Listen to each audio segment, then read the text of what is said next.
Marine commando દ્વારા કચ્છ સરહદે ખાસ ડ્રાઈવનું આયોજન કરવામાં આવ્યું. મરીન ટાસ્ક ફોર્સના એડીજીપી શ્રી અમિત વિશ્વકર્મા સાહેબ તેમજ ડીઆઈજીપી શ્રી એમ મુનિયા સાહેબ અને એસપી શ્રી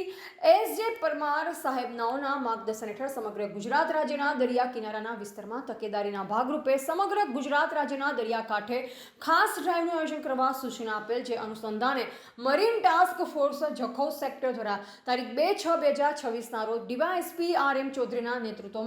જખૌ સેક્ટરના સમગ્ર મરીન કમાન્ડો ટીમ દ્વારા સિંધોડી બીચ, સૈયદ સુલેમાન, ભારત સોલ્ટ, શિયાળબારી સુધીના દરિયાઈ તટીય વિસ્તારમાં ખાસ ડ્રાઈવ હાથ ધરવામાં આવી, જેમાં વિવિધ વિસ્તારોમાં સઘન ચેકિંગ હાથ ધરવામાં આવ્યું અને માછીમારોને શંકાસ્પદ વ્યક્તિઓ તેમજ શંકાસ્પદ બોટોને ડ્રગ્સ જેવા કેફી પદાર્થોની હેરાફેરી જેવા ગંભીર વિષય પર ચર્ચા કરી જરૂરી મદદ કરવા સૂચના આપવામાં આવી. તેમજ હાલમાં ચાલી રહેલ યુદ્ધના કારણે દરિયામાં તૂટી પડેલ જહાજો, બોટો તેમજ મિસાઇલો જેવા યુદ્ધમાં વપરાયેલ સાધનો જે તૂટી તણાઈ કિનારા સુધી આવવાની શક્યતા છે, તેમજ હાલમાં દરિયે તોફાની હોવાથી બિનવારસી ડ્રગ્સના પેકેટો કિનારા ઉપર મળી આવે છે, જે વિશે લોકો જાગૃત કરવામાં આવેલ તેમજ